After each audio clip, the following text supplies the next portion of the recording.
berbincang lagi. Kita sempat berbicara beberapa bulan yang lalu dan saat ini sudah mulai ke arah yang positif tentu saja, Prof. Dan tidak sendiri karena kita kali ini bersama Wakil Bupati Kabupaten Gunung Kidul Dr. Imawan Wahyudi M.Hum. Pak Imawan, senang sekali bisa berjumpa di Monumen Pers. Kabar baik? Baik, insyaallah. Terima kasih. Terima kasih ke monumen yang saya kira legendaris sini. Penuh sejarah di sini dan saja mudah-mudahan mengukir sejarah juga untuk sebuah kenormalan baru ke depan. Amin. Tentu menarik ketika kita mengawali perbincangan kali ini saat 3 bulan awal sejak Maret masyarakat tengah berjibaku untuk beradaptasi dengan kenormalan baru dengan berbagai macam pemutusan COVID-19 dan saat ini hari ini merajut ekonomi, Prof. Secara umum terlebih dahulu, Prof, bagaimana merespon hal tersebut mengingat hot isunya adalah resesi segala macam. Namun bagaimana upaya dari pemerintah terus meyakinkan bahwa ada optimisme di balik kondisi saat ini.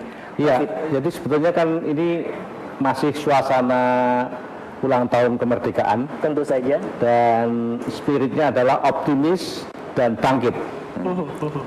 Apa bangkitnya? Bangkit melawan COVID Corona. Kita masih harus mengalahkan Corona. Dan yang kedua, bangkit untuk Indonesia maju.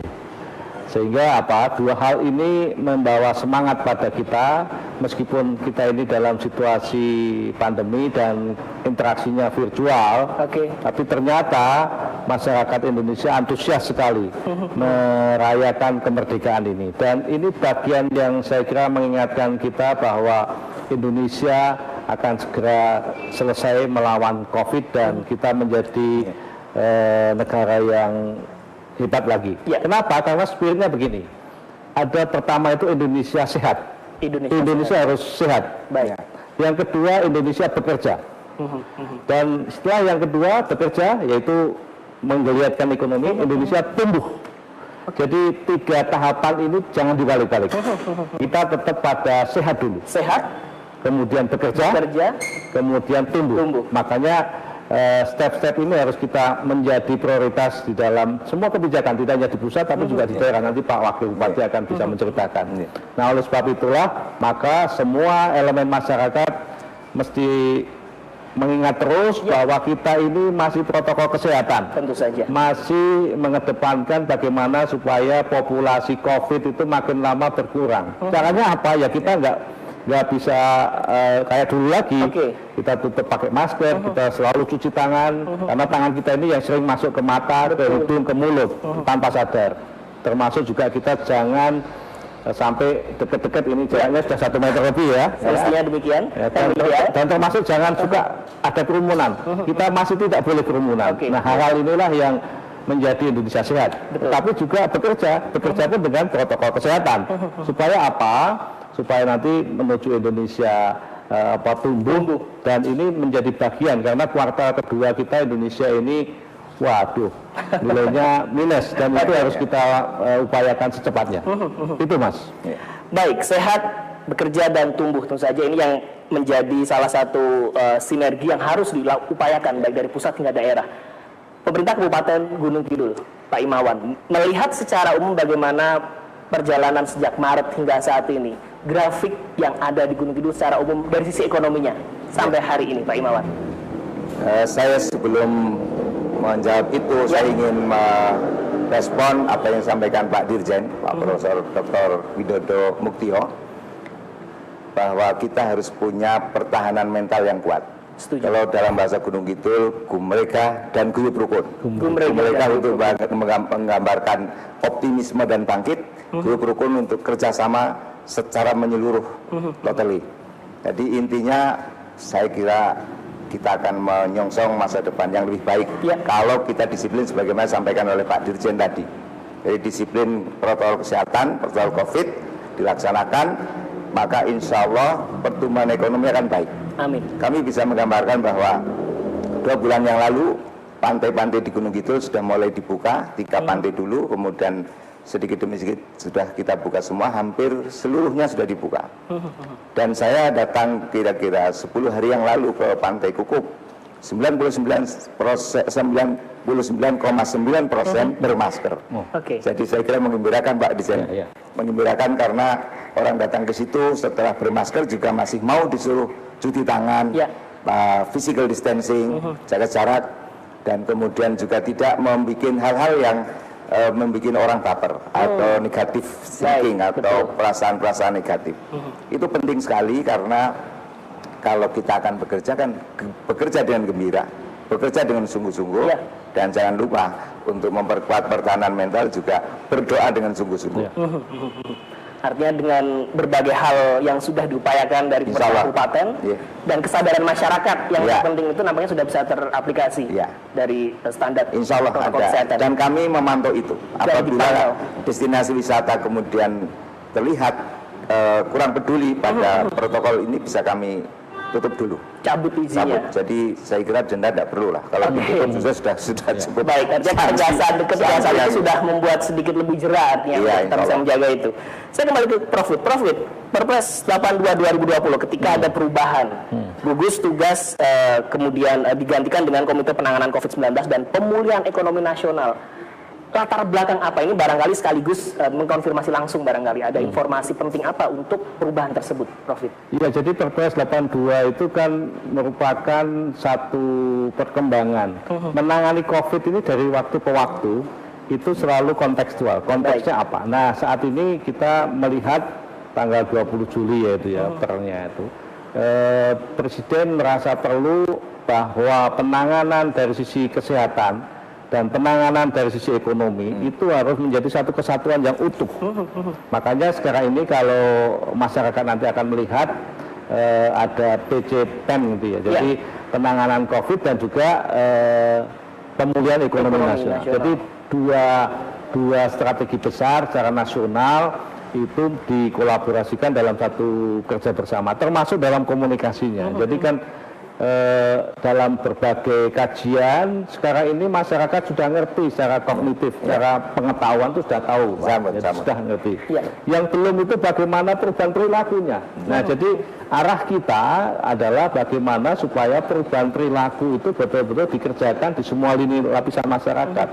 Jangan ini kan sering berbeda normal. Normal itu kayaknya sekarang sudah boleh lagi, ini lagi.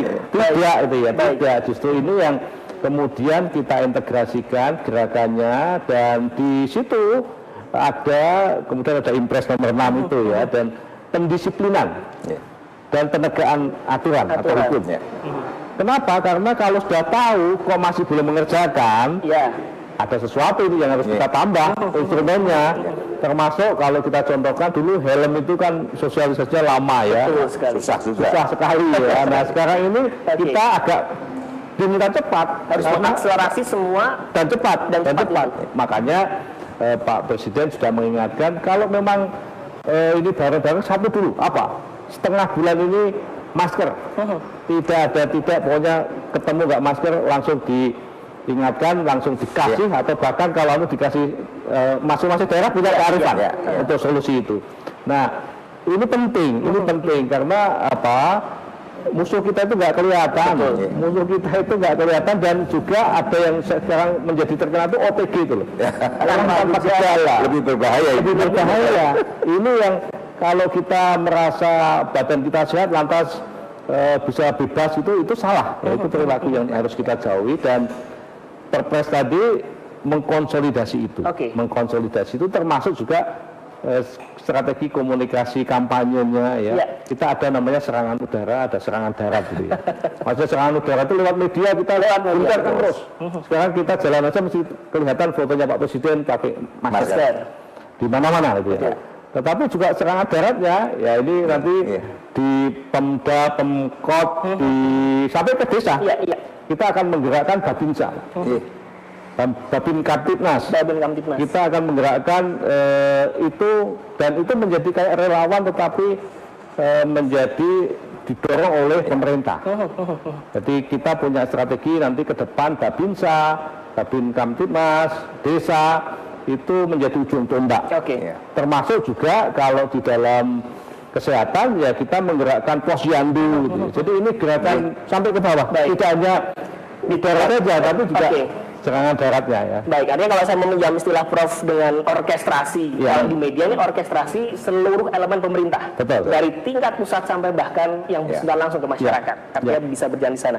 Kembali ke Gunung Kidul, Pak Imawan, dari saat gugus tugas ketika Ya. bertugas, Pak Imawan sebagai ketuanya sekaligus atau Saya sekda? ketua pelaksana. Ketua harian. pelaksana. Ya. Bagaimana secara umum penanganan di sana, karena dari beberapa media yang kami himpun pun sempat ada berita yang cukup menarik ketika jumlah sembuhnya cukup tinggi sekitar bulan Juli atau menjelang Agustus. Pak Imawan, Kesembuhan 81%. 81%.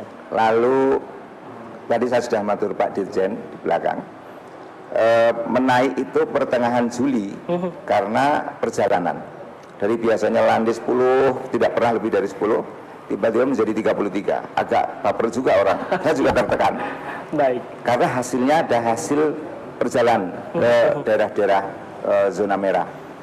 Lalu kemudian turun, tiba-tiba naik lagi menjadi 44. Tapi saya tanya kepada kepala dinas kesehatan, itu hasil tracing, hasil swab maksud saya, hasil swab. Kalau saya agak tenang, swab itu pertama melaksanakan perintah dari pemerintah pusat, Baik. dan itu harus inline. Yang kedua, dengan dilakukan swab berarti semakin kecil angka-angka yang OTG tadi. Lalu naik lagi menjadi 52, ya sekarang sudah 22 dan tadi tambah 5 menjadi 27. Ini semua swab. Jadi boleh dibilang dengan cara disiplin dan cepat tadi, saya sangat setuju, itu aman lah insya Allah. Jadi bahwa itu kasunyatan, apa boleh buat itu sudah menjadi kasunyatan, kita hadapi dengan disiplin, dengan tidak perlu terlalu takut, tapi jangan mengabaikan. Jadi keseimbangan antara tidak takut tapi tidak mengabaikan ini harus dijaga betul. Iya. Kalau di desa kami agak berat, Prof, kalau memberikan sanksi-sanksi karena agak tidak populer. Di desa harus dimong lah, lebih edukatif, persuasif itu. Lalu kemudian juga keseimbangan antara orientasi ekonomi dan orientasi kesehatan. Kami sudah mulai membuka hajatan dengan Pergub nomor 68. Kan dalam hajatan itu ada dinamika ekonomi. Teman-teman dari seniman bisa manggung, yang setelah 4 bulan tidak manggung itu apa-apa dijual. Cuma jinnya aja yang tidak dijual. Jadi kasihan sekali ya, karena itu kita buka perintah dari Bupati, Ibu Hajah Badinga. Lalu kemudian sedikit demi sedikit kita tata agar bertahap memahami bagaimana kesenian dalam hajatan. Dan hajatan itu demikian rupa juga ditata jangan sampai menimbulkan klaster. Nah, klasternya itu bukan karena hajatannya, tapi karena ada orang datang dari luar DIY, kemudian dari zona merah, kemudian menulari. Jadi apabila kedisiplinan ini bisa kita jaga, insya Allah tidak ada tertular. Bukan karena hajatannya, tapi karena penularannya ini dari zona merah. Baik, Pak Imawan, Prof, kita akan jeda terlebih dahulu tentang bagaimana konkretnya nanti untuk betul-betul bisa menggiatkan kembali perekonomian. Tentu saja kita akan jeda dan jangan kemana-mana, tetaplah bersama kami, Ngopi Pintar di Monumen Pes.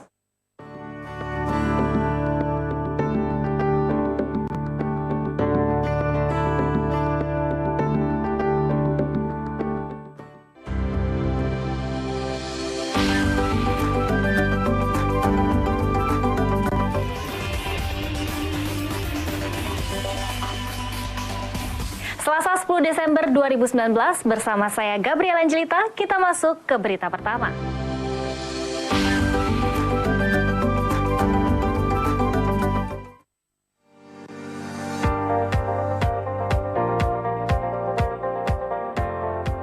TA Enterprise adalah salah satu bagian dari grup holding TA Media Group yang bergerak di bidang event organizer. Lebih dari 10 tahun, TA Enterprise telah memberikan sajian dalam bentuk event kecil hingga event besar. TA Enterprise juga dilengkapi dengan fasilitas sarana dan prasarana, serta sumber daya manusia yang profesional dalam menangani berbagai macam event lokal maupun nasional, seperti EBA 2017, Pesta Rakyat, Food Festival Rotinika. Selain acara besar tersebut, TA Enterprise juga menangani beberapa event lain seperti Taro Camp Ranger, Grand Final Tini Winnie BT 2017, Forum Diskusi Kominfo, Wayangan bersama MPR, dan masih banyak lagi. Percayakan event Anda bersama kami. Untuk informasi lebih lanjut, hubungi di nomor telepon 0271 852 643.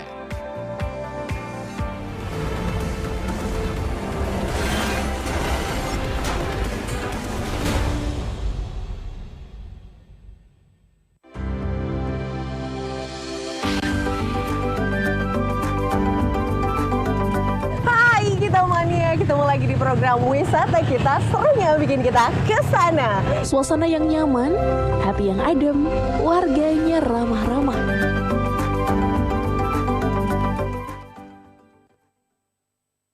Roti Dika, memberikan cita rasa roti yang sebenarnya.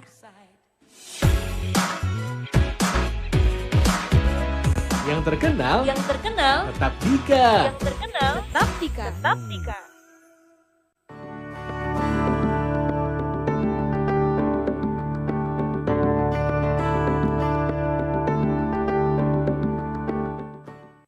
Terima kasih, Ngobrol Pintar di Monumen Pers kembali hadir dan tentu saja menyambung dari pembicaraan kita di segmen awal, merajut ekonomi di era kebiasaan baru tentu menjadi poin penting di mana kesehatan dan ekonomi harus berjalan beriringan agar sekali lagi masyarakat dapat betul-betul bertahan hingga ke depan dan jangka panjang. Dan sudah membahas bagaimana kondisi baik dari tingkat pusat hingga kemudian aplikasi di tingkat daerah. Kita akan lanjut kembali. Profit ini menjadi satu hal yang viral ketika ungkapan presiden, kita harus satu rasa, harus punya sense of crisis. Nah, tentu saja ini yang menarik ketika IKP menerjemahkan itu sebagai kemudian mengkomunikasikan itu ke masyarakat agar saya yakin apa yang disampaikan presiden tidak hanya untuk internal di kementerian saja. Satu Indonesia harus merasakan sense of crisis. Apa ini kemudian strategi yang akhirnya harus diterjemahkan oleh IKP? Iya, jadi memang kita ini kan selalu diulang-ulang oleh Bapak Presiden ya bahwa extraordinary. Jadi ini kita nggak biasa, ini situasi yang nggak biasa. Tapi kemudian diambil lagi lebih tegas lagi bahwa pidato tanggal 17 kemarin Bapak Presiden jelas sekali pada saat seluruh dunia komputernya sedang hang, ya gitu kan, sedang bermasalah, restart gitu ya. Nah saat itulah kita memanfaatkan. Jadi bahasanya sangat kita baca dan berkali-kali bilang kita baca gitu. Nah ini yang saya kira menjadi momentum etos kita ya sebagai bangsa yang berlandaskan Pancasila.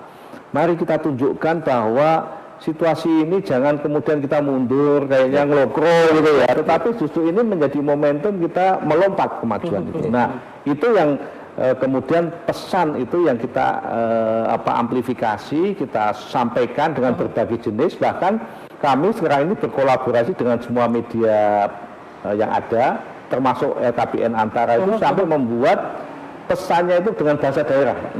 Nah nanti tadi Pak sudah disampaikan dengan bahasa daerah tadi ya, dan itu kena gitu ya, kena karena memang kalau bahasanya masuk Indonesia bahkan bahasa asing itu salah dimengerti. Masyarakat kita itu banyak yang di pedesaan gitu.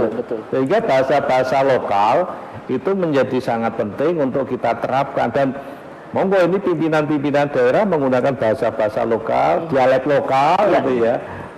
Dan kadang-kadang kita mungkin nggak tahu, tapi justru masyarakat akan kena karena targetnya adalah perubahan perilaku. Ya, itu yang saya kira penting. Dan momentum kemerdekaan ini betul-betul, kalau dulu para pejuang itu kan waduh bawa bambu runcing, sekarang musuh kita itu COVID kok. Ya, ini harus kita sama sedang berperang juga kita sekarang kita, dan kita menjadi pahlawan. Dan yang pahlawan selalu teman-teman di kesehatan bilang, saya itu bukan garda terdepan, saya itu adalah yang paling belakang, paling terakhir belakang ya. Nah siapa yang kita semua ini. Jadi jangan sampai kita sekali lagi abai terhadap diri kita. Di tengah kita sekarang ini 75 tahun loh ya. Ini diamond, ini angka yang bagus untuk kita momentumkan. Bahkan kalau dalam konteks ekonomi, kita ini banyak diramal oleh para pengamat dan juga kita punya keyakinan diri. 2045 Indonesia menjadi satu abad dan menjadi 5 besar ekonomi dunia. Ini mimpi yang saya kira bukan kemudian menyurutkan kita. Ini justru membuktikan kita harus menunjukkan kita bangsa besar. Kita punya dignity ya, harga diri. Kita punya kedaulatan. tidak ada ideologi kayak di dunia ini kayak Pancasila. Tidak ada. Inilah sebetulnya mari kita semua bangsa ini milik kita. Setuju, Prof. Pak Imawan, ini dengan berbagai macam komunikasi yang dibangun dari pemerintah pusat dengan berbagai kebijakannya, nampaknya memang respon khususnya dari Kabupaten Gunung Kidul pun sangat sigap. Termasuk catatan dari kunjungan wisata pun juga sangat positif. Bisa disampaikan ini, Pak Imawan? Kunjungan wisata selama 2 minggu atau ya 3 minggu kurang, itu 108.000. Sampai ngerasa dalam Sri Sultan Hamengkubuwono X selaku gubernur kaget dengan angka itu. Tapi kami meyakinkan bahwa dengan kunjungan yang begitu gegap gempita, protokol COVID berjalan. Karena kami sudah sejak dari awal uji coba, apabila nanti ada yang tidak sesuai, kami akan tutup lagi. Jadi mereka harus menjaga kepentingan sendiri juga. Lalu kemudian dari 108.000 lebih, itu satu orang 10.000. Tapi setelah dicek oleh teman-teman pariwisata, ya semacam survei kecil-kecilan, itu satu orang paling tidak mengeluarkan 150.000. Jadi artinya satu orang ya, 10.000 masuk ke pajak dari retribusi daerah, 150.000 keluar kepada masyarakat. Jadi 15 kali apa yang kami terima sebagai retribusi dari pariwisata. Dan masyarakat menikmati 15 kali dari apa yang kami terima. Menurut Pak Arief Yahya waktu masih berkunjung ke Gunung Kidul, dia masih menteri, memperkirakan hanya 10. Ternyata dari survei 3 bulan berturut-turut menunjukkan minimal 150. Itu minimal, jadi bisa lebih dari itu. Jadi kalau Prof Widodo optimis, kami lebih optimis karena angkanya jelas. Angkanya jelas. Tapi ini dunia pariwisata. Alhamdulillah dalam dunia pertanian kita bukan turun, malah menaik tahun ini. Luar biasa sekali. Dan kami di backup langsung dari Kementerian Pertanian. Siapapun menteri dan dirjen ataupun direkturnya itu sering ke Gunung Kidul, cek terus. Dan kami tidak ada yang menurun kecuali pada komoditas tertentu, mamanya seperti kedelai, karena itu bukan bahan yang terlalu penting sekali, walaupun penting tapi tidak terpenting. Tapi kalau padi itu surplus terus. Surplus kami nggak tanggung-tanggung, setahun bisa sampai 200.000 ton. Memang kalau kita kaitkan dengan Gunung Kidul, jadi dilihat kuartal kedua kemarin yang masih positif itu salah satunya ya pertanian. Dan kalau yang dari lebih jauh lagi teknologi, komunikasi. Nah, ini pertanyaan punya beliau. Dan begini, Gunung Kidul itu sekarang kreatif sekali menggunakan media sosial. Alhamdulillah. Itu luar biasa. Kami monitor di Kominfo itu. Sekarang ini kan promosi wisata itu dengan medsos, dan luar biasa kegiatannya itu nggak nyangka, kita tahu-tahu, luar biasa. Dan memang potensi menggali pariwisata yang sangat mungkin kita itu menjalankan protokol kesehatan karena kan luas tempatnya, kemudian tinggal disiplinnya. Betul. Nah ini saya kira tadi disampaikan lebih optimis, saya kira betul Pak Imawan. Jadi memang itu bagian dari upaya pemerintah. Jadi kalau kita lihat di sisi makro, sekarang ini kan pariwisata betul-betul kita genjot Pak. Kita genjot. Terima kasih. Dan Gunung Kidul salah satu, karena DIY ini kan termasuk yang diapresiasi Bapak Presiden kan. Provinsi yang betul-betul concern dan berhasil menangani persoalan COVID ini. Dan oleh sebab itu topangan ini kan Gunung itu topang DIY untuk menunjukkan karya nyatanya, dan ini membutuhkan seni dan kreativitas ya Pak, menghadapi tadi kearifan lokalnya. Orang desa di Gunung itu nggak bisa dikenai sanksi apa, tetapi malah dikasih atau dipangku gitu ya. Jadi itu pendekatan yang berbeda. Baik, tentu saja kita akan bahas di segmen selanjutnya, Prof. Tentu banyak aplikasi-aplikasi tadi yang disampaikan, banyak upaya secara teknologi. Pemerintah pusat ada Peduli Lindungi, Jogja memiliki Jogja Pass juga, termasuk tadi dengan barcode juga ketika masuk. Nanti kita akan bahas bagaimana mengimplementasikan teknologi khususnya dalam screening ini. Kita akan bahas di segmen selanjutnya, tetaplah bersama kami.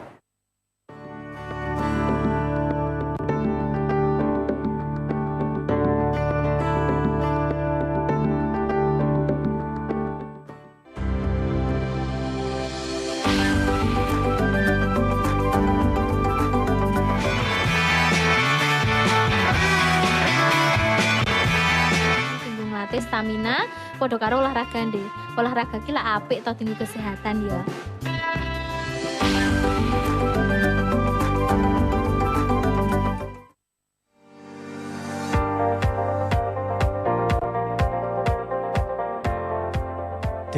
Enterprise adalah salah satu bagian dari grup holding TA Media Group yang bergerak di bidang event organizer.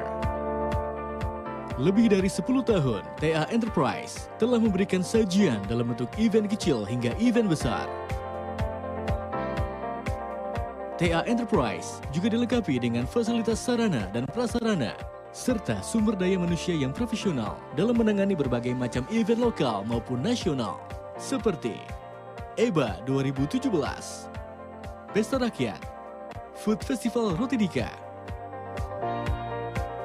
Selain acara besar tersebut, TA Enterprise juga menangani beberapa event lain seperti Taro Camp Ranger, Grand Final Tini Winnie BT 2017, Forum Diskusi Kominfo, Wayangan bersama MPR, dan masih banyak lagi.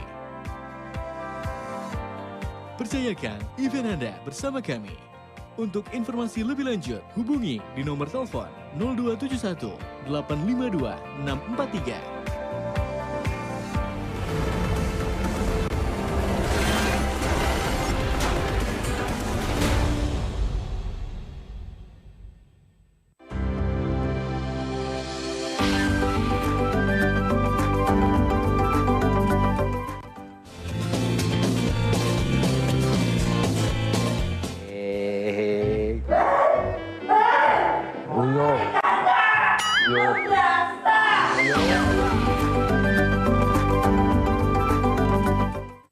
Roti Dika memberikan cita rasa roti yang sebenarnya.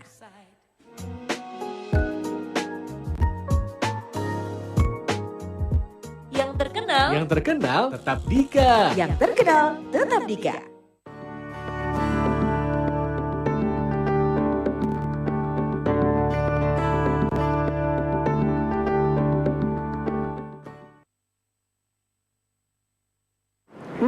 Ngobrol pintar di Monumen Pers tentu saja. Ini menjadi sajian yang sangat lengkap dan menarik sekali mengingat tempat ini penuh dengan sejarah. Tentu saja kali ini Indonesia pun tengah mengukir sejarah.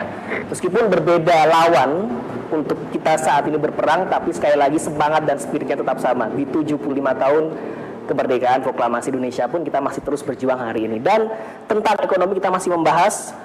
Tentu saja berbeda tadi disampaikan Prof. Senjatanya sudah tidak lagi bambu runcing. Teknologi sekarang sudah menjadi senjata kita juga, Prof. Dan juga Pak Imawan. Kita berbicara soal teknologi kita yang bisa dikatakan jadikan senjata untuk kemudian kita betul-betul bisa bekerja dan tumbuh nantinya. Prof. Peduli Lindungi ini salah satu aplikasi yang memang nampaknya menjadi upaya dari pemerintah pusat juga. Bagaimana keefektifan sebuah aplikasi tersebut atau bahkan program yang lain yang kita berbicara soal IT? Jadi sebetulnya menghadapi COVID ini kita berbasis pada data dan fakta. Ya. Dan untuk menggunakan itu dari si pemerintah pusat bekerjasama dengan Telkom itu membuat namanya aplikasi Peduli Lindungi. Dan aplikasi ini sangat simpel sebetulnya. Dimanapun kita berada kita bisa langsung lihat posisi kita itu termasuk daerah yang merah atau orange atau hijau atau kuning gitu ya. Dan itu menjadikan warning buat kita. Paling tidak menangkal kata-kata COVID itu nggak ada. Wah, ada. COVID itu ada. Secara teknologi terdeteksi itu, misalkan itu ya. Karena masyarakat itu kenapa abai kadang nggak ada kok COVID. Gimana ini ya. Jadi data dan fakta yang kita olah di dalam digital ini menjadi penting untuk panduan masyarakat. Sehingga meskipun hijau tetap masker ya, jangan sampai nanti kalau hijau berarti aman, tidak. Itu sebetulnya data di mana di daerah tersebut ada pasien positif COVID. Nah, itu yang saya kira penting. Sehingga masyarakat semua pemirsa jangan sungkan lah, silakan di download karena handphone apapun bisa itu ya, aplikasi Peduli Lindungi ya. Dan itu juga menjadi pegangan untuk kita semuanya. Dan masing-masing daerah sekarang mengembangkan ya, Jogja ini inovatif ya, mengembangkan sistem. Tidak apa-apa, kita makin banyak, tidak masalah. Tetapi paling tidak kita itu tahu bahwa ada sesuatu yang itu menjadi musuh kita. Jangan sampai kita meremehkan itu. Jadi kata meremehkan ini yang bahaya dan itu diuji oleh teknologi karena kita sudah berbasis teknologi. Betul. Meskipun demikian catatan dari Kominfo sendiri 1028 hoax terjadi di Agustus. Digitalisasi penuh dengan tantangan juga, Prof. Betul. Apa ini yang ingin disampaikan, Prof? Iya, jadi memang masyarakat kita ini kan sekarang bisa memproduksi, bisa mengkonsumsi, bisa mendistribusi lewat gadget kita. Iya. Nah kalau kita ini orangnya ya insya Allah orang yang santun, yang taat agama, yang itu aman. Tetapi ternyata masyarakat kita itu ada yang juga usil, Pak. Padahal informasi itu kan kayak makanan. Menyajikan makanan itu kalau dalam bahasa agama Islam misalkan itu ya yang halal. Ini enggak, ini haram, tidak menyehatkan, menyesatkan, membingungkan. Dan angkanya tadi 1000 lebih tadi itu baru dari sisi COVID, Pak. Belum yang lain-lain. Bahkan lebih dari 1 juta kita itu men-take down, ada itu perjudian, ada itu pornografi, ada itu kesehatan yang bohong. Kesehatan itu dibuat bohong. Itu di era dulu ada juga kesehatan yang bohong. Obat ini. Nah, inilah yang kemudian menjadi tantangan kita semuanya bahwa mari kita menggerakkan, kami di Kominfo sekarang menggerakkan istilahnya menanam rumput hijau. Apa itu rumput-rumput hijau? Informasi yang positif, mendidik, mengedukasi. Untuk melawan apa? Ilalang kering yang mudah terbakar. Apa itu? Inilah informasi yang menyesatkan, hoax, hate, gitu ya. Dan itu kami dorong. Jadi sekarang ini mari kita sebagai warga negara milenial, karena kita kan milenial ya, menanam rumput-rumput hijau, informasi-informasi yang menyehatkan. Ini tantangan kita. Jangan sampai nanti yang banyak malah ilalangnya ini. Nah, itu kan makin terus terang saya tidak membayangkan sebagaimana repotnya Profit dan juga jajarannya. Sudah COVID nggak kelihatan, dunia maya juga nyaris tidak terlihat juga. Tapi terus berupaya itu. Nah, saya langsung mencoba menunjukkan ini Jogja Pas, Pak Imawan ya. Jadi di Jogja Pas ini sudah ada travel form juga, Prof. Kemudian kita bisa lakukan beberapa screening secara personal sehingga ini bisa betul-betul komitmen kita untuk masuk ke Jogja, salah satunya Gunung Kidul sudah bisa dilakukan. Dan ini sangat menarik sekali, artinya dari pemerintah pusat sudah ada dengan Peduli Lindungi, Jogja pun demikian. Nah, pertanyaan saya kemudian begini Pak Imawan, dengan sekian banyak pengunjung dalam waktu hampir 3 minggu itu, bagaimana proses screening itu sehingga yakin bahwa tidak usah khawatir karena memang sudah punya komitmen. Tapi kita tidak tahu masing-masing bagaimana mengukur itu, Pak Imawan. Jadi wisatawan begitu datang dilihat dulu pakai masker enggak. Kalau pakai masker, lanjut berikutnya termogan. Termogan kemudian cuci tangan. Kemudian masuk setelah masuk itu ada di fasilitas cuci tangan, dan apabila di destinasi wisata tidak ada cuci tangan, ya kami bantu. Kalau sudah ada, kemudian kita pantau penggunaannya. Itu setiap saat ada 6 relawan di satu destinasi untuk memberitahukan. Semua protokol itu disampaikan terus-menerus, bergantian, kadang bahasa Jawa, kadang bahasa Indonesia. Tapi intinya adalah bahwa pergerakan wisatawan karena banyak dari luar DIY itu terpantau dengan baik. Pada awal-awalnya kalau datang tidak bermasker ya diusir, nggak boleh. Dan kalau kemudian dia kooperatif ya kita kasih. Tapi kalau tidak kooperatif sudah suruh pulang. Dan itu seperti Pak Prof Widodo sampaikan, ada Babin Kamtipmas, ada Babinsa, ada Satpol PP, ada teman-teman dari desa. Desa itu pejuang yang luar biasa. Awal-awal dari pandemi ketika masih baperan itu desa itu luar biasa. Ada yang nulis lockdown, bahkan ada yang menulis download. Itu luar biasa. Jadi sampai sekarang terbawa pada karakter waspada. Sehingga kami sangat terbantu dengan masyarakat desa yang menjaga diri mereka dengan sungguh-sungguh. Tapi dalam kaitannya dengan pantauan melalui digital, 2016 kami sudah membuat seluruh 144 desa itu semuanya sudah menggunakan sistem informasi desa. Itu semua aplikasi termasuk Kartu Indonesia Sehat yang isinya 4 atau 12 item itu masuk semua. Walaupun tadinya untuk layanan administrasi kependudukan, untuk surat inilah surat itu bisa dilayani dalam waktu menit gitu, atau menit 2 menit. Nah sekarang bisa dipakai juga kaitannya dengan QR code. Ya, untuk membiasakan kita sudah punya sistem informasi yang lumayan canggih. Bahkan untuk memperkuat itu, Kominfo memasang sekitar 1000 titik untuk penguatan digitalisasi. Jadi perintah Pak Gubernur kami kuatkan dengan 1000 titik digitalisasi, dan katanya akan dibantu dari provinsi sekitar 300, sehingga nanti blank spot area bisa diatasi, dan kemudian kedisiplinan untuk memantau warga pendatang ataupun warga yang datang ke destinasi wisata bisa terpantau dengan baik. Dan itu konsep beliau kan, konsep Bapak Gubernur, siapapun datang dari luar DIY itu dimanapun dia sudah bisa terintegrasi di provinsi. Dan begitu kalau terjadi penularan dimanapun bisa dipantau siapa di mana berapa. Jadi ini bagian dari sumbangan IT dalam konteks menjaga kesehatan, protokol kesehatan COVID. Baik. Tentu saja kalau kita pinjam istilah olahraga itu jangan kasih kendor, Pak Imawan. Bagaimana ini agar bisa tetap tidak terlena kemudian. Malah tambah terus. Betul. Artinya memang tidak terlena dengan sudah aman, akhirnya terus melepas protokol kesehatan. Apa ini yang diupayakan untuk mengkomunikasikan hal-hal kecil kepada para pelaku-pelaku wisata di sana? Jadi saya kadang-kadang ikut di tempat pengumuman itu. Saya tak minta corongnya itu, saya ikut ya hiburlah mereka, jangan terlalu tertekan dengan perintah ini perintah itu. Kita hibur dengan hal-hal yang mereka juga mungkin senang, tapi saya nggak bisa nyanyi, bisanya doa, jadi tidak bisa nyanyi. Tapi kemudian saya datangi satu persatu yang tidak, terutama yang tidak memakai, kalau diajak dialog. Sesungguhnya saya lihat di masyarakat itu sudah diterima dengan baik pesan-pesan tentang protokol kesehatan. Lalu kami juga membuka dengan teman-teman seniman, ini sudah malam ke-4 ya, nanti malam-malam ke-5 dibuka wayang cakro, Pak Profit. Nanti malam wayang cakro dimulai jam 9 untuk menghibur masyarakat. Kalau kemudian terlalu disiplin di rumah terus, stres, kan sama saja sakit. Jadi harus dibuka juga, ada hiburan, ada bekerja, ada terutama yang memperoleh tambah penghasilan. Karena kalau tanpa seperti itu kita juga nggak kuat memberikan PST terus menerus. Bahkan sesungguhnya masyarakat di desa, ini untuk Prof Widodo bisa disampaikan ke pemerintah pusat. Sesungguhnya masyarakat ketika saya tanya lebih senang mana, dikasih sumur bor atau irigasi dengan PST, dia milih sumur bor dan irigasi. Jadi arti kolektivitasnya kuat. Baik.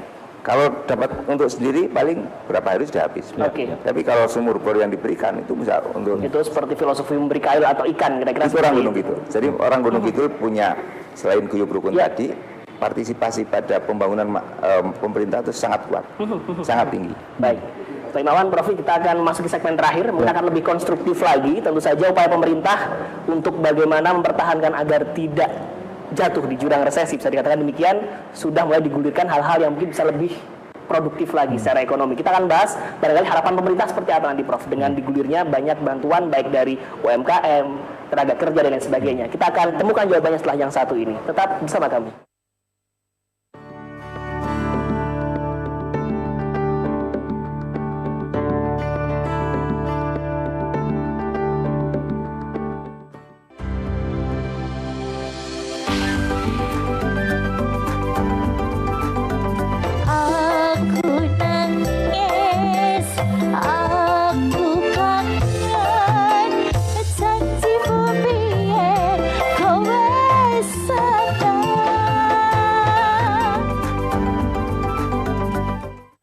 Roti Dika, memberikan cita rasa roti yang sebenarnya.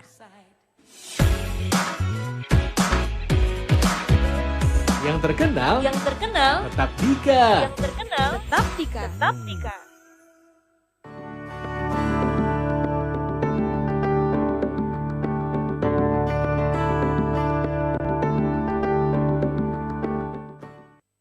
Terima kasih Anda masih bersama di Ngobrol Pintar di Monumen Pers, dan kita sudah berada di segmen terakhir. Tentu kita akan lebih konstruktif tentang upaya dari pemerintah yang harus betul-betul bisa bersinergi dengan masyarakat. Pemerintah pusat tidak bisa berjalan dan berjuang sendiri tanpa peran dari masyarakat juga. Upaya untuk tidak jatuh di resesi ekonomi ini sendiri pun diupayakan. Belum lama ini di tingkat UMKM, kemudian tenaga kerja pun sudah digulirkan. Harapan pemerintah tentu saja ini yang menjadi informasi penting yang harus diterima biar selaras dan sense-nya bisa sama juga, Profit. Ketika berbicara ekonomi, meskipun ini tidak sepenuhnya ranah dari Kominfo, tapi setidaknya apa komunikasi yang ingin disampaikan pemerintah tentang bagaimana bantuan sudah diberikan dan apa ini yang kemudian harus dilakukan masyarakat? Sebetulnya ada beberapa jalan ya. kita paham kuartal kedua kemarin kita minus 5,32 dan itu angka yang targetnya kuartal 3 adalah jangan sampai turun lagi. Jangan sampai di bawah lagi, sebab itu bahaya. Kalau bisa ke atas, meskipun belum positif, kata Bapak Presiden begitu. Nah, poin pentingnya adalah ada 2 jalan tadi. Yang pertama, kita menggerakkan secara ekosistem yang disebut dengan bangga buatan Indonesia. Baik. Itu gerakan yang dimasifkan betul. Pada saat kita sulit langsung jualan di toko itu kita buat online. Jadi saya kira nanti Gunung Kidul juga merespon itu. Banyak platform-platform yang untuk jualan. Dan itu by system ya, by system. Jadi kita kampanyekan betul. Sekarang ini sudah lebih dari 1 juta yang pindah ke online dalam tempo yang sangat pendek. Karena di launch oleh Pak Presiden itu 14 Mei yang lalu. Sangat cepat. Nah, dari 64 juta UMKM. Ini dari sisi. Nah, dari sisi yang lain kami memahami betul, pemerintah itu memahami betul bahwa stimulan itu harus dana pemerintah. Makanya sekarang ini dari sisi bansos diberikan, dari sisi kesehatan diberikan, dari sisi gaji tambahan diberikan, UMKM dihibahkan supaya ini betul-betul akan menyemai ekonomi setempat. Karena memang targetnya kuartal 3 itu harus lebih baik lagi. Dan oleh sebab itulah nanti akhir tahun diharapkan sudah positif. Nah itu gerakan yang dipercepat. Sekarang ini kan hitungannya hari. Sudah berapa? Oh ternyata sudah 2,5 juta. Bapak Presiden kemarin menyampaikan hibah kepada UMKM. Padahal nanti dari 17,5 juta UMKM yang dikasih dana 2,4 juta misalkan. Nah jadi supaya kita berbicara dengan waktu Pak. Itu targetnya. Nanti 31 September itu angkanya kayak apa? Kita mengukur 31 September. Karena kan triwulan. Jadi ini kita berkejaran dengan waktu dan mudah-mudahan masyarakat paham. Dana 695 triliun itu angka yang sangat besar dan itu betul-betul diberikan kepada masyarakat. Targetnya masyarakat jangan sampai menyalahgunakan. Sehingga ini mesti diawasi betul oleh masyarakat. Dan itu Pak Imawan yang pengalaman di daerah luar biasa, itu dinamikanya luar biasa. Nah itu yang pertama, yang saya kira menjadi concern pemerintah. Yang kedua yang tidak kalah pentingnya adalah kita jangan sampai kemudian euforia punya uang, terus piknik, tapi tidak protokol kesehatan. Sekarang ini Jakarta sedang hangat, misalkan bioskop mau dibuka. Nah ini juga menjadi catatan satu sisi. Penting kita punya hiburan, tapi satu sisi juga ini bahaya di dalam satu ruangan itu kalau kita nggak betul-betul concern. Nah, memang terobosan-terobosan di bidang ekonomi ini tetap yang tadi di depan saya sampaikan, Indonesia sehat dulu, baru bekerja, baru tumbuh. Gitu. Ini yang menjadi garis penting di semua bidang sektor. Dan Gunung Kidul tadi saya kira bagus sekali, tinggal ini Pak Imawan kulik lagi bagaimana destinasi yang itu insya Allah aman, bagaimana sektor-sektor usaha ekonomi produktif berbasis pertanian ini aman, bahkan ada bunga-bunga warna-warni di Gunung Kidul juga itu wisata bunga. Jadi ini inovasi-inovasi yang untuk mengulik ekonomi ini supaya lebih cepat segera kembali ke arah nol, setelah nol nanti positif. Gitu. Itu tantangannya. Baik, artinya memang harapan pemerintah, marilah belanjakan produk-produk dalam negeri. Iya, bangga buatan Indonesia. Mari kita beli produk tetangga kita. Tetangga kita samping itu rumah. Justru karena apa? Bangsa-bangsa yang lain juga sedang kok susah kok ini. Ngapain? Termasuk nggak usah pergi ke luar negeri. Ada 8 juta angka tahun lalu tuh. 8 juta wisatawan yang pergi ke luar negeri. Ini kita tarik untuk pergi ke Gunung Kidul, ke daerah-daerah yang lain, dan itu tantangan kita pengelola wisata setempat untuk bisa menangkap pendapatan tadi 150.000 per satu kepala. Ini kan angka yang untuk menggerakkan ekonomi masyarakat. Dan itu kalau kita akumulasi menjadi angkanya dihitung nanti, oh ternyata sudah mulai bergeser ke sini. Nah itu tantangan kita. Baik, Pak Imawan, ini menarik saat sudah digulirkan dan masyarakat langsung diterima di rekening masing-masing. Artinya dengan strategi yang baru itu. Apa yang kemudian informasi yang disampaikan dari pusat, lantas respon apa dari pemerintah daerah? Kami di DIY diperintahkan oleh Bapak Gubernur untuk menjaga kalau tidak bisa positif, jangan sampai negatif. DIY pertumbuhannya negatif 0,16, jadi tidak terlalu berat.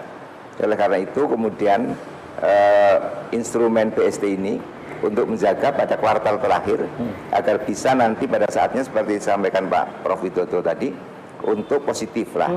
Jadi paling tidak berapa +1 +2 itu tidak masalah, tapi jangan sampai negatif. Lalu pola yang dikembangkan dengan membeli produk tetangga kita itu sudah lama dibuat oleh Ibu Bupati, Ibu Haja Batingah, bahwa di kantor itu harus menyajikan apa yang bisa dibeli dari pasar, tidak dari pabrikan, supaya masyarakat itu bisa menikmati seluruh perputaran uang itu secara lebih adil. Jadi makanan-makanan lokal harus diutamakan dan itu menggunakan perbuk supaya lebih kuat. Jadi intinya ini tinggal pembiasaan. Kalau sudah kemudian ada pembiasaan, saya kira kepedulian atau keberpihakan kepada ekonomi lemah itu akan menjadi berjalan. Dan bentuk dari guyub rukun yang paling menyenangkan di Gunung Kidul adalah bahwa orang-orang Gunung Kidul itu secara sistem kehidupannya sangat kolektivitas itu sangat memperhatikan kebutuhan tetangga. Jadi gotong royong masih berjalan. Kemudian memberikan peran kepada orang lain. Tapi ada juga saking bagusnya menjadi tidak bagus, umpamanya dihapusi orang itu nggak mau melaporkan ke polisi. Jumlahnya bukan jutaan, bisa ratusan. Sampai sejauh itu rasa bagaimana? Saya tanya, dan ini orang educated, well educated. Dia mengatakan nggak enak kalau saya laporkan polisi. Kenapa? Ya gimana? Kita kan harus guyub rukun. Dan nggak enak. Dengan sebuah guyub rukun itu sampai tidak ingin sampai perkara. Itu untuk membela guyub rukun. Jadi fondasi mental kolektif ini menjadi penting. Karena dengan begitu Gunung Kidul siapapun kepala daerahnya, alhamdulillah Ibu Bupati ini sangat kreatif, beliau seorang entrepreneur yang bagus, yang berhasil, sehingga pertumbuhannya bagus. Kemarin sudah 5,1. Nah, TK harus terpaksa turun lagi. Mengapa 5,1, Prof? Gunung Kidul tidak ada mall, tidak ada hotel, nah, adanya penginapan. Kalau itu sudah ada, insya Allah kami bisa mengejar lebih baik lagi, dan mohon doanya bisa menggunakan IT sebagai upaya kita memberikan orang Gunung Kidul lebih pede. Karena anak-anak Gunung Kidul dalam hal penguasaan IT, kata anak-anak saya di kota itu memang jago-jago. Dan mereka tidak cenderung ke dunia formal, lebih pada dunia swasta. Dan kreativitasnya luar biasa. Entrepreneurship itu tadi memang menjadi unggulan juga. Baik, Pak Imawan, ini kita sudah hampir selesai. Dari Pak Imawan terlebih dahulu, harapan barangkali yang disampaikan kepada warga Gunung Kidul ataupun siapapun yang pasti akan datang ke Gunung Kidul yang ingin disampaikan, silakan. Ya, kalau saya secara harian hiduplah dengan gembira, bekerja dengan sungguh-sungguh, berdoa dengan sangat menghayati. Insya Allah tetap sehat lahir dan batin. Amin, amin. Profit. Sama juga Prof, tentu saja Indonesia tidak hanya Gunung Kidul, tidak hanya Solo, tapi Sabang sampai Merauke. Apa yang disampaikan dari Kominfo sendiri untuk tetap bisa bersinergi? Ya, case Gunung Kidul saya kira menjadi salah satu cerita yang bisa disoundingkan, yang disampaikan kepada masyarakat, bahwa satu daerah itu punya keunggulan-keunggulan. Komunikasikan dengan sebaik-baiknya agar supaya masyarakat Indonesia yang tadi tidak bisa piknik ke luar negeri itu ke Gunung Kidul, manfaatkan itu. Tadi dan view-nya nggak kalah. View-nya nggak kalah, betul. Dan kreatif sekali masyarakatnya, membuat objek-objek itu jadi menarik. Itu menjadi benchmark lah ya untuk masyarakat Indonesia. Dan Gunung Kidul juga saya kira sekarang sudah pede kan. Nah ini yang kedua yang juga tidak kalah pentingnya, kita ini sekarang mempunyai satu persoalan serius, COVID-19. Tapi dengan COVID ini jangan kemudian menurunkan semangat kita. Kita balik ini ya, kita jangan sampai justru kita balik menjadi eksponensial. Jadi setelah satu tidak langsung dua, bisa berlipat-lipat. Termasuk juga dalam mengelola ekonomi masyarakat, mengelola destinasi wisata yang kita sekarang juga sedang gencarkan, Pak. Ada 5 destinasi unggulan di Indonesia yang betul-betul kita dorong dari tempatnya, dari biro perjalanannya, dari komunitasnya untuk tetap berpegang pada protokol kesehatan. Nah, tadi sudah dilaksanakan Gunung Kidul menjadi benchmark.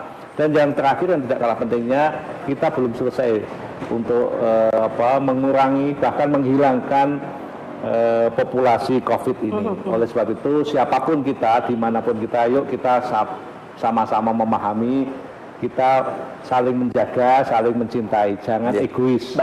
Jangan egois, dan bangsa Indonesia ini guyup rukun. Ini yang saya kira mesti kita gelurakan untuk melawan COVID sebagai kebanggaan nasional.